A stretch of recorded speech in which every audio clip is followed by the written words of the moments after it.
తాకట్లో ఉన్న బంగారాన్ని విడిపించి ఆ రోజున మార్కెట్ ధర కట్టి మిగిలిన డబ్బును మీకు అందిస్తుంది కొమ్మూరి గోల్డ్.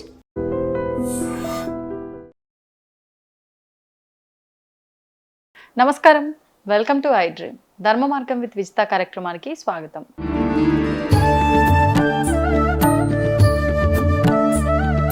ప్రస్తుతం మనతో పాటు ఉన్నారు ప్రముఖ ఆధ్యాత్మికవేత్త శ్రీమతి బట్టిప్రోలు విజయలక్ష్మి గారు. ఇప్పుడు అమ్మతో మాట్లాడి మరిన్ని విషయాలు తెలుసుకుందాం. నమస్కారం అమ్మా. నమస్కారం అమ్మా. అమ్మ, అక్షయ తృతీయ రాబోతోంది. మరి అక్షయ తృతీయ అంటే నేనైతే నా చిన్నతనం నుంచి కూడా గత కొంతకాలం వినలేదు. తర్వాత మధ్యలో నాకు ఒక వయసు వచ్చేసరికి అక్షయ తృతీయ అట, ఈరోజు బంగారం కొనాలట, ముఖ్యంగా బంగారపు కాసు కొనాలట. ప్రతి సంవత్సరం ఆ కొన్న కాసుని మంగళసూత్రాలు పుస్తల తాడు ఏదైతే ఉందో దాంట్లో అలా వేసుకోవాలట అని చెప్పి విన్నాను. కొంతమంది వేసుకున్నది కూడా చూశాను.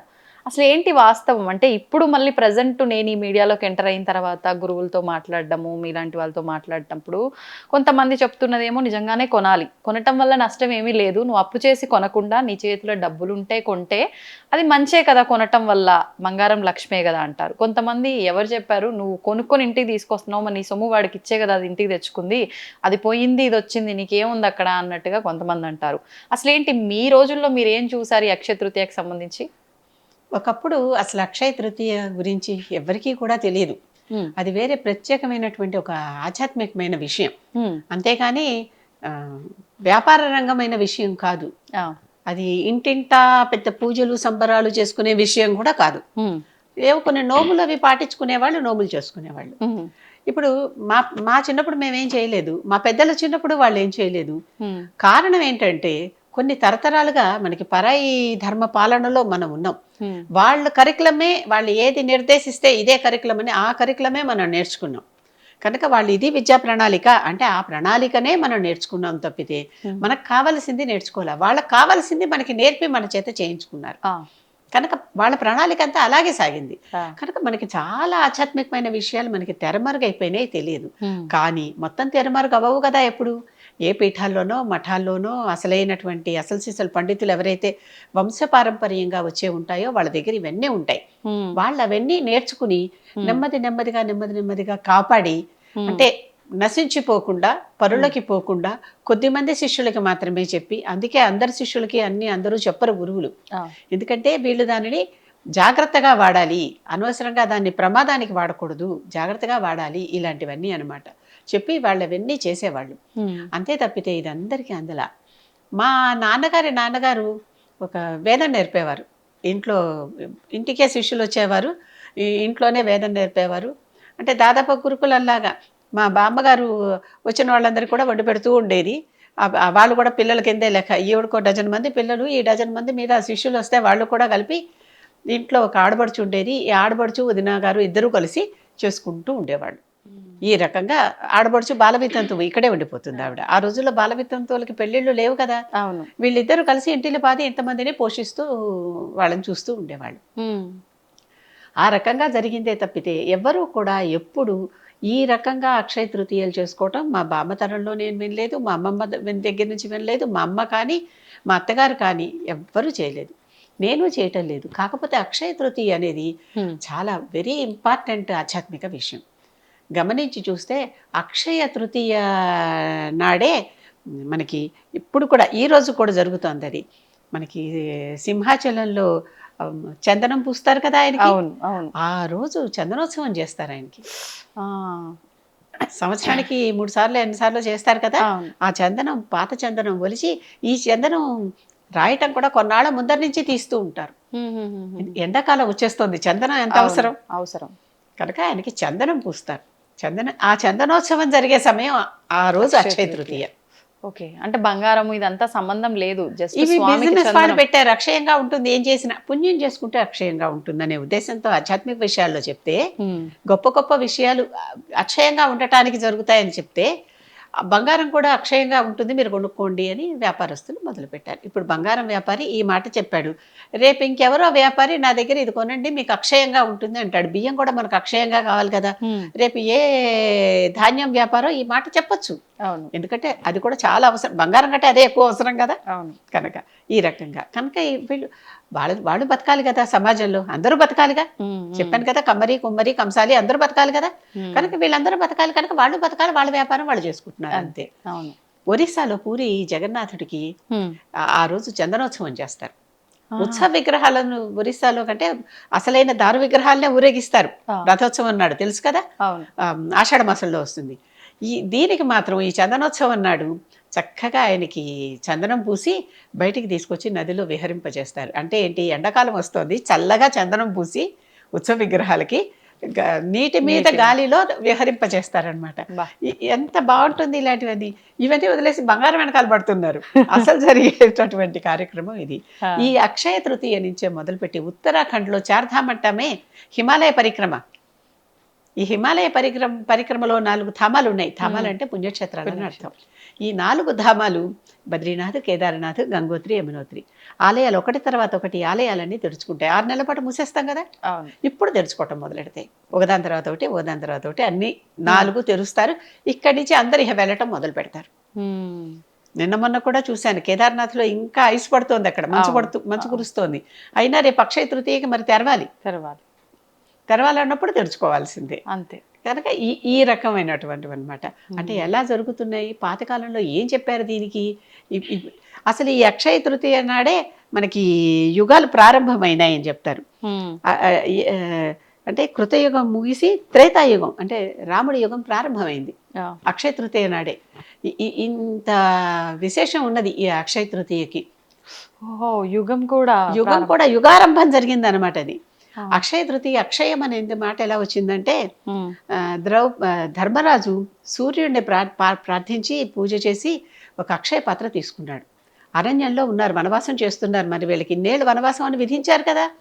అన్నేళ్ళు ఆ వనవాసం చేస్తున్నప్పుడు అక్కడ ఆయనతో పాటు చాలా మంది పురోహితులు, ఆయన అనుచరులు చాలా మంది వచ్చేసారు. మీరు లేని చోట మేము ఉండలేమండి అనేసి వాళ్ళందరూ వచ్చేసారు. వచ్చేసి వీళ్ళతో పాటు వాళ్ళు అరణ్యవాసమే. ఇంతమంది పరివారానికి భోజనం ఎక్కడి నుంచి పెట్టాలి? వీళ్ళేదో 6 వెళ్ళారనేది మాట కాదు అక్కడ. తల్లినైతే అమ్మ నువ్వు పెద్దదానివి, అరణ్యవాస కష్టాలు పడలేవని చెప్పి విదురుడు ఇంట్లో దింపేసి వెళ్ళాడు. మరి తనతో పాటు ద్రౌపది వచ్చి 4 తమ్ముళ్ళు వచ్చారు, ఈ పరివారం అంతా వచ్చింది. ఇంత పరివారం వచ్చినప్పుడు ఈ ధర్మరాజు సూర్యుడిని ప్రార్థించి అక్షయ పాత్ర అడిగాడు. అక్షయ పాత్రలో ఏంటి, మనం కోరిన ఆహార పదార్థం వస్తుంది. ఎంతమందికి కావాలంటే అంతమందికి వస్తుంది, ఎంతసేపు అయినా వస్తుంది. కానీ ఒకసారి తినేసి కడిగేశాక ఇక రాదు. ఆ రోజుల్లో అంతా వనవాసంలో ఉన్నారు కనుక, దీక్ష కనుక ఒంటిపూట భోజనాలే. కనుక ఆ ఒంటిపూట భోజనాలకి సరిపడా అంతమంది పరివారం తినేదాకా ఈ అక్షయ పాత్ర అందరికీ ఆహారాన్ని సమకూర్చేది. దుర్యోధనుడు ఒకసారి దుర్వాసుని పంపించాడు పరీక్ష చేయమని వీళ్ళని. ఇంతమంది పరివారానికి వాళ్ళు ఎట్లా పోషిస్తున్నారు సందేహం వచ్చింది. ఎవరు వండుతున్నారు ఇవన్నీ, ఎవలా చేస్తున్నారు ఇవన్నీ అని. దుర్వాసుడు వచ్చి నా శిష్యులు అందరితో ఇంతమందితో వచ్చాను, నాకు అన్నం పెట్టమన్నాడు. వీళ్ళు అప్పటికి తినేసి పాత్ర కడిగేశారు. ఆ కడిగేసినప్పుడు నువ్వు వెళ్ళి నది స్నానం చేసి అక్కడ ఏదో సంచవార్చుకురండి, ఈ లోపల మేము తయారు చేస్తామని చెప్పి పంపించారు ఆయన్ని. పంపించారు కానీ అందరూ దిగులుగా కూర్చున్నారు. ద్రౌపదికి భయం లేదు, కృష్ణుడు ఉన్నాడు కదా, చక్కగా కృష్ణుడికి దండం పెట్టుకుని కృష్ణ కాపాడమని కోరింది. అందుకంటే అంతకు ముందర ఆవిడికి తెలుసు వస్త్రాపహరణం జరుగుతుంటే ఆపేసాడు వచ్చి, తనకి అవమానం జరగకుండా కాపాడాడు. ద్రౌపది మాన సంరక్షణ అయిపోయింది. ఇప్పుడు ఇక్కడ అందరిది మాన సంరక్షణ అనమాట. అంటే ఏంటి, కృష్ణుడు వచ్చి ఇలా అక్షయ పాత్రలో కడిగేసిన అక్షయ పాత్ర నుంచి మళ్ళీ కొద్దిగా ఆహారాన్ని, ఒక మెతుకుని సృష్టించి అది తను తిన్నందువల్ల వాళ్ళందరి కడుపు నిండిపోయేలాగా చేశాడు. వాళ్ళ భుక్తాయాసంతో అక్కడ నది ఒడ్డున పడి దొర్లుతూ మేము రాలేము, మేము తెల్లేము, మా కడుపులు నిండిపోయాయి అని చెప్పారు. అది అంటే అక్షయ పాత్ర అంటే అక్షయంగా ఉండేటటువంటిది, ఇక రాదు అన్న దాంట్లోంచి కూడా సృష్టించి ఇచ్చినట్టు. ఈ కాలంలో లేవా అమ్మ అక్షయ పాత్రలు? ఉంటే బాగుండు కదా. అప్పుడు ఆ మనుషులందరూ సోమరుగా ఉంటారు. అడవిలో ఉన్నారు, వాళ్ళకి ఏ సంబారాలు అందవు. అందుకని అక్షయ పాత్ర కావాలి. కానీ ఇప్పుడు శుభ్రంగా, అలాగే హిమాలయాల్లో స్నానం చేయకుండా ఋషులు నెలలు తపస్సు చేసుకుంటున్నారు కదా. అంటే ఇక్కడ మనం స్నానం చేయకుండా ఉంటే కంపు కొడతాం. అక్కడ వాళ్ళకి మంచులో కంపు కొట్టరు, మంచులో నీళ్లు లేవు, వ్యవస్థ లేదు కనుక చేయటం లేదు. అన్నీ ఇక్కడ అమృతుంటే చేయకపోవటానికి ఏంటి. అవును, ఎడారి వాళ్ళు నీళ్లు లేవు కనుక స్నానం చేయకుండా అత్తర్లు జల్లుకుంటారు.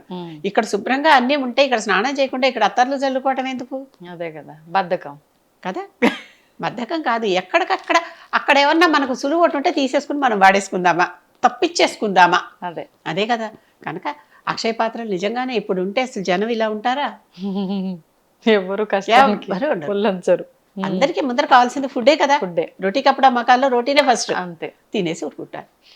సో ఇలాంటివన్నీ.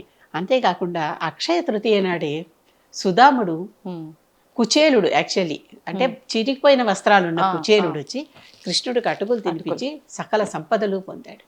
అక్షయ తృతీయ ఎంత అక్షయంగా ఆయనకి సంపదనిచ్చిందో ఆలోచించాడు. అది మనం కొనుక్కుంటే వచ్చేది కాదు, ఒక ధర్మకార్యం చేస్తే ఆ ధర్మకార్యం వలన మనకి సిద్ధించేది. భగవంతుడిని ప్రార్థిస్తే ఒక ధర్మకార్యం వల్ల అది మనకి సిద్ధించేది. అంతేనా. ఇంకా కుబేరుడు ధనాధి దేవత అని చెప్పుకుంటాం కదా. ఈ కుబేరుడు అక్షయ తృతీయ నాడు ప్రత్యేకంగా ఈశ్వరుణ్ణి అర్చించి ఈశ్వర కృప పొంది ట్రెజరర్ అయ్యాడు. ఈశ్వరుడు ఐశ్వర్యం ఈశ్వరాది ఇచ్చేతనే, అసలు ఐశ్వర్యానికి హెడ్ ఈశ్వరుడు. ఆ ట్రెజరర్ పోస్టు ఈయనకి దక్కడానికి కారణం, ధనాధిపతి అవటానికి కారణం ఆయన ఈశ్వరుడికి చేసిన పూజ. ఈ రోజునే ఆయన్ని కుబేరుడు అనుగ్రహించి ఆయన్ని ధనాధిపతిగా డెసిగ్నేట్ చేశాడు ఈశ్వరుడు. అక్షయ తృతీయ అంటే ఎలాంటి గొప్ప గొప్ప విశేషాలు వస్తున్నాయో చూడండి.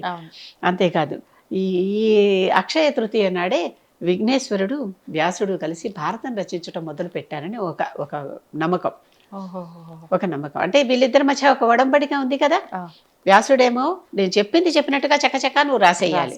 విఘ్నేశ్వరుడు ఏమన్నాడు, అర్థం చేసుకోకుండా చెప్పడానికి వీల్లేదు, మళ్ళీ పొరపడి తప్పు దిద్దుకోవటానికి వీల్లేదు, అంత కరెక్ట్గా నువ్వు చెప్పాలి. అంటే ఆ మొత్తం ఫ్రేమింగ్ ఆఫ్ ది శ్లోకం చేసుకుని మనసులో చెప్పాలి. చెబితే ఈయన ఆగకుండా రాయాలి. ఆగుతుంటే గంటం విరిగిపోయిందట మధ్యలో. విరిగిపోతే తొండాన్ని ఇవి ఉన్నాయి కదా దంతాలు, ఏకదంతం ఆయన ఒక దంతాన్ని గబుక్కుని ఎరగొట్టి అందుకే ఏకదంతుడయ్యాడు. దాంతో రాయటం మొదలు పెట్టాట. అది గంటంగా అక్షయ తృతీయ నాడు మహాభారతం రాయటం మొదలు పెట్టిన రోజు.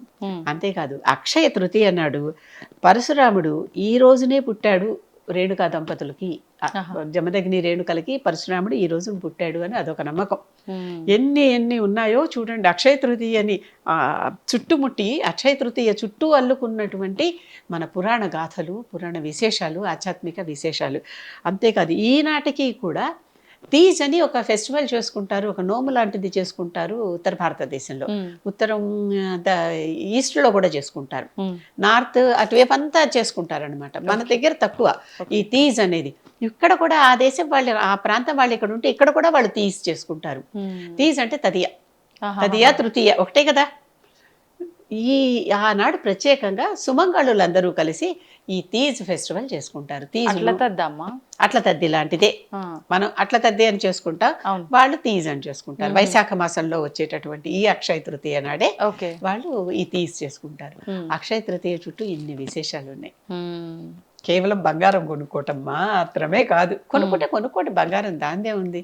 ఎందుకంటే ఇవాళ 10 రూపాయలు కొనేది రేపు 15 రూపాయలు అయిపోతుంది కదా. అవును, పెరుగుతుంది కదా. సేవింగ్స్ లేకున్నా పర్వాలేదు, ఇది ఇచ్చేది తీసుకుంటున్నాం కదా అంటే అది తీసుకుంటున్నాం, కానీ మన దగ్గర 10 రూపాయలు వస్తువు 15 రూపాయలు అవుతుంది, 20 రూపాయలు అవుతుంది, రెట్టింపు అలాగే. అంతే. కనుక అది కూడా చేస్తే చేయండి, తప్పేం లేదు, నేను అంత దోషం అంటల్లా. కానీ అసలు అక్షయ తృతీయ అంటే ఇది అది కాదు. అది ఈ మధ్యన వ్యాపార పరంగా వచ్చి ఏదో ఒకటి అవకాశం వస్తే మనం మంచి ఇద్దరికి ఇన్ని పండగలు లేవు. ఇప్పుడు ప్రతి పండక్కి ప్రతి షాప్ వాడు ఒక ప్రతి బ్రాండ్ వాళ్ళు అడ్వర్టైజ్మెంట్ ఇచ్చేసి మా బ్రాండ్లో కొనండి, మా షాప్లో కొనండి అని చెప్తున్నారా లేదా? అంతే. ఒకప్పుడు అసలు ఇన్ని ఎవరికి తెలుసు? మన దగ్గర ధనం తక్కువ కనుక మనం చేసుకునేవన్నీ ముచ్చట్లు కూడా ఇంటింటికి కొంచెంగా పరిమితమై కొద్దిగానే చేసుకుంటాం. అవును. అసలు అక్షయ తృతీయ అంటే పరశురాముడు పుట్టినరోజు, భారతం మొదలుపెట్టిన రోజు, త్రేతాయుగం మొదలైన రోజు, విఘ్నేశ్వరుడు గంటంతో మొదలుపెట్టిన రోజు, తీజ్ పండుగ రోజు, ఉత్తరాఖండ్లో ఆలయాలన్నీ తెరుచుకునే రోజు, సింహాచల నరసింహస్వామికి చందనోత్సవం చేసే రోజు, ఒరిస్సాలో పూరీ జగన్నాథుడికి చందనోత్సవం చేసే రోజు. ఎన్ని విశేషాలు ఉన్నాయా, ఎన్ని పక్కన పెట్టి మనకి ఏది లాభమో ఏది కావాలో. అక్షయ తృతీయలో ఆ భోజనాన్ని అక్షయంగా కృష్ణుడు సృష్టించిన రోజు ఎన్నో, ఒకటి కాదు.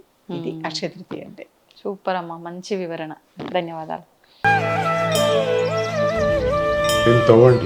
తవ్వుతున్న శివలింగం. పరమాత్మకు జీవా సరే దాన్ని అట్లా కప్పేసేయండి, చూపించదండి. Krishna is there. మూర్తి పూజ కాదు, సాక్షాత్ బ్రజేంద్ర నందన భగవాన్ ఉన్నారు మూర్తిలో. ఏమీ ఆశించకుండా ఆరాధించే వాళ్ళు కూడా ఉన్నారా ప్రభుజీ? నిజమైన భక్తి అంటే మనకు తెలియదు కాబట్టి